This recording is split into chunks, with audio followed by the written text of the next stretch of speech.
सभी भाइयों को मेरा नमस्कार। आज कुछ अपडेट आई है। जैसे कि आप सब जानते हो कि ब्रॉडकास्ट सेवा पोर्टल का जो पेज है वो कुछ आगे चल निकला है। जो बात रुकी थी 2417 पे नंबर पे और 242 पेज पे, अब 603 पेज कंप्लीट हो चुके हैं और कुल 6022 केबल ऑपरेटर का नाम लिस्ट में आया है। अब उसमें बहुत सारे लोगों के सवाल खड़े हो रहे हैं कि हमको भी आ रहे कि बहुत लोगों ने सबमिट करने के बाद भी उनका लिस्ट में नाम क्यों नहीं है। पहली बात तो यह समझ लीजिए कि ये जो अपडेट है ये 7 मार्च 2024 तक का है और आज तारीख 13 मार्च है, तो बीच में कुछ 6-7 दिन है। वो जिन्होंने भी किया होगा तो उसका अपडेट नहीं होगा। तो पहली बात तो एक बात आप ध्यान में रखिए कि जिन्होंने 7 मार्च के पहले या 7 मार्च तक अपडेट या सबमिशन किया है उनका ये लिस्ट में नाम आना ज़रूरी है। दूसरी बात ऐसे भी आ रही है कि कुछ लोगों ने अगर 7 तारीख के पहले सबमिशन किया है और उसके बाद भी उनका नाम क्यों नहीं आ रहा है, तो शायद उसकी एक वजह ये हो सकती है कि उनका जो पोस्टल रजिस्ट्रेशन है, डिपार्टमेंट का लाइसेंस का रिन्यूअल है, वो अपडेटेड नहीं है। अगर कुछ लोगों का हुआ है तो शायद वो 2023 तक अपडेटेड रहेंगे। जैसे हमारे अंसार भाई का अभी मैसेज आया कि उनका रिन्यूअल पेंडिंग है, फिर भी उनका नाम आ गया, लेकिन उनका 2 महीने पहले ही रिन्यूअल के लिए उन्होंने मतलब उनका जो पुराना लाइसेंस था वो एक्सपायर हुआ है। तो ऐसे कंडीशन में भी वो आ सकता है। तीसरी बात, अभी भी हमें बहुत फ़ोन ऐसे आ रहे हैं जिनकी हम उम्मीद नहीं करते हैं।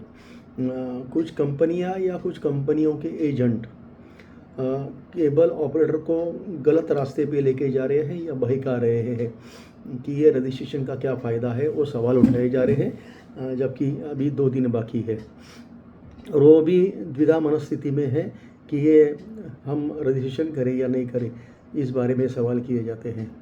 हम खुलकर आपके सामने आ रहे हैं, जितने भी हमारे ग्रुप्स है या यूट्यूब पे है, कि ये रजिस्ट्रेशन जो है या सबमिशन है ये वो अत्यावश्यक है, अनिवार्य है।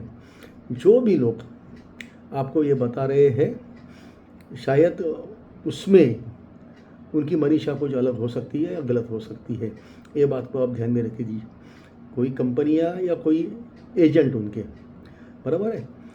आप भी ये सब बात जानते हो कि आज देश में बहुत बड़े पैमाने में रियल इस्टेट का काम है और बड़े भारी संख्या में, चाहे वो पीएम आवास योजना हो या जो हो, घर संकुल है जो बनाए जा रहे हैं और कुछ कुछ जो है वो केबल ऑपरेटर के दायरे में आते हैं। बहुत कुछ नहीं, बहुत कुछ। शायद उसके ऊपर किसी की अगर बुरी नज़र पड़ी हो, अगर वो चाहता है कि अगर केबल ऑपरेटर सबमिट नहीं करेगा, सबमिशन नहीं करेगा, उसका नाम लिस्ट में नहीं आएगा, तो उसका जो केबल की जो आधिकारिक केबल व्यवसाय करने की जो उनकी परमिशन है वो कैंसिल हो जाएगी और मैं उसके ऊपर अपना हाथ मार दूंगा। ये हो सकता है और यही कारण है कि जो लोग केबल ऑपरेटर की बुराई चाहते हैं वो ये चीज़ें केबल ऑपरेटर को भड़काना चाहते हैं।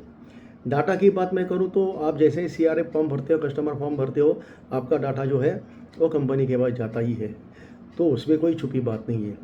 दूसरी बात, बहुत सारे हमारे केबल भाइयों ने फ्री के लालच में या और कुछ लुभावने ऑफर में अपने आप को सौंप दिया है कुछ कंपनियों को अपना डाटा, तो वो तो हुआ है।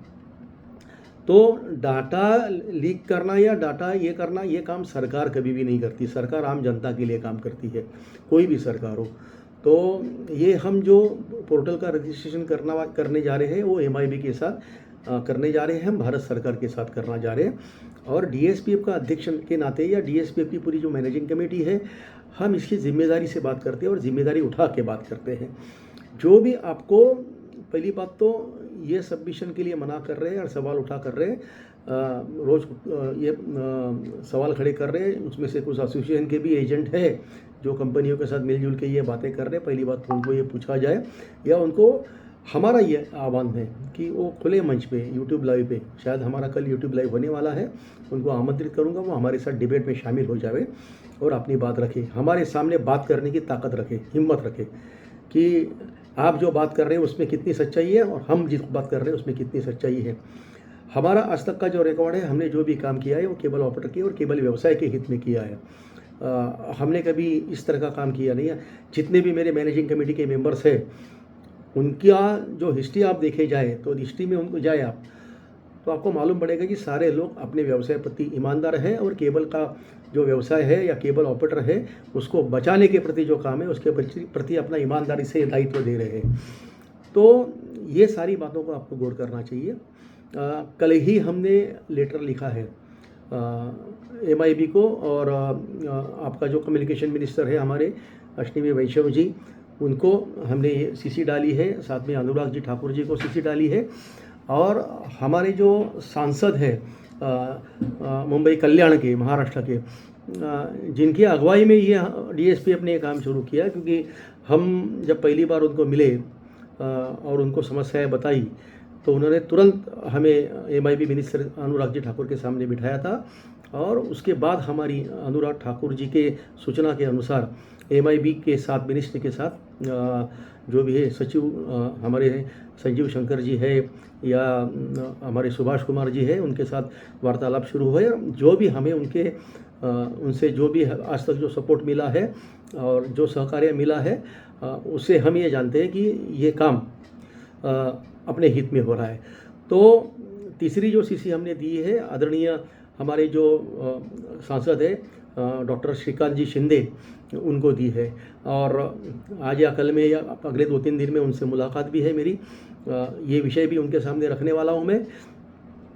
अगर पोस्टल लाइसेंस की वजह से या एक्सपायर्ड पोस्टल लाइसेंस की वजह से पिछले 7 साल, 5 साल, 10 साल या ज़्यादा समय से आपके जो पोस्टल लाइसेंस सबमिट हो चुके हैं और आपको नंबर मिल चुका है, लेकिन अगर लिस्ट में नाम नहीं आया है, तो हमारी ये अगली कार्रवाई जो है, ये पोस्टल लाइसेंस रिन्यू करने की जो सुविधा है उसे आसान बनाने की रहेगी, और वो चीज़ हम करके रहेंगे, इतना विश्वास रखिए। हमने आज तक कोई भी चीज़ में हार मानी नहीं, क्योंकि हम जो काम करते हैं पूरी प्लानिंग के साथ करते हैं। हर चीज़ में हम लोग कानून का अभ्यास करते हैं और वो हिसाब से हम सवाल खड़े करते हैं। अभी कल के लेटर भी मैंने सबको वो लेटर वायरल कर दिया है। उसमें जो हमने जो मुद्दे रखे हैं हमारे DSP मैनेजिंग कमेटी में, वो बहुत ही सुलझे हुए हैं, जो सोचे समझे हैं। हर एक पॉइंट का वहाँ पे महत्व है, तो उस पर गवर्नमेंट को विचार करना पड़ेगा। और उसके बाद जो हमारे सांसद हैं जो पूरा हमको सपोर्ट कर रहे हैं, बैक सपोर्ट कर रहे हैं, श्रीकांत जी शिंदे, वो भी ये बात हमारी आगे लेके जाएंगे, इतना मुझे विश्वास है, और मैं भी उसके तरफ से आपको विश्वास दिलाना चाहता हूँ। तो उसमें कोई चिंता की बात नहीं है। कोई भी गलत चीज़ें समझाने वाले इंसान से बचिए जो आपको गुमराह कर रहा है। अपनी अंतरात्मा की आवाज़ सुनिए। पहली बात तो आपकी अंतरात्मा क्या कहती है कि क्या मुझे ये केबल बिजनेस में आगे बढ़ना है या मुझे ये केबल बिजनेस से बाहर जाना है। सरकार के साथ अनुबंधित होने के बाद कोई भी बिजनेस सेक्टर आज तक बाहर गया नहीं है या उसका स्टेक होल्डर बाहर गया नहीं है। आप भी बाहर नहीं जाओगे, इसकी गारंटी आज DSPF के हम सारे लोग लेते हैं। और हमारे ऊपर अगर विश्वास रख के आप रजिस्ट्रेशन करोगे तो आपका भला ही होगा। लेकिन जो गलत आपको रास्ते पे लेके जाने वाले या गलत चीज़ें बोलने वाले लोगों पे विश्वास रखोगे तो शायद आप ये केबल के व्यवसाय से बाहर जा सकते हो। क्योंकि हमने ये तय किया है कि पूरा रजिस्ट्रेशन का काम पूरा जब होगा तो कोई भी मल्टी सिस्टम ऑपरेटर MIB के लिस्ट में जो नाम है उसके अलावा किसी को भी अपना जो फीडर लाइन है वो नहीं देगा। इसकी तो खबरदारी हम लेने वाले हैं और ना ही हम करने को देंगे, उसके लिए हम पूरी तरह से सक्षम हैं। तो भाइयों, इतना ही बताऊंगा मैं। और एक बार फिर वही मैं आपसे बात करूंगा कि आपका अपना YouTube चैनल है, इसे आप सब्सक्राइब कीजिए पहली बात तो, क्योंकि सब्सक्राइब करने की वजह से हमें नंबर्स मालूम पड़ते हैं। उसे शेयर कर दीजिए, ज़्यादा से ज़्यादा लोगों तक वो उसको पहुँचाने की कोशिश कीजिए। और लाइक अगर हो सके तो लाइक कीजिए। बस इतनी विनती के साथ और पूरे पूरे विश्वास के साथ 100% गारंटी के साथ जय हिंद।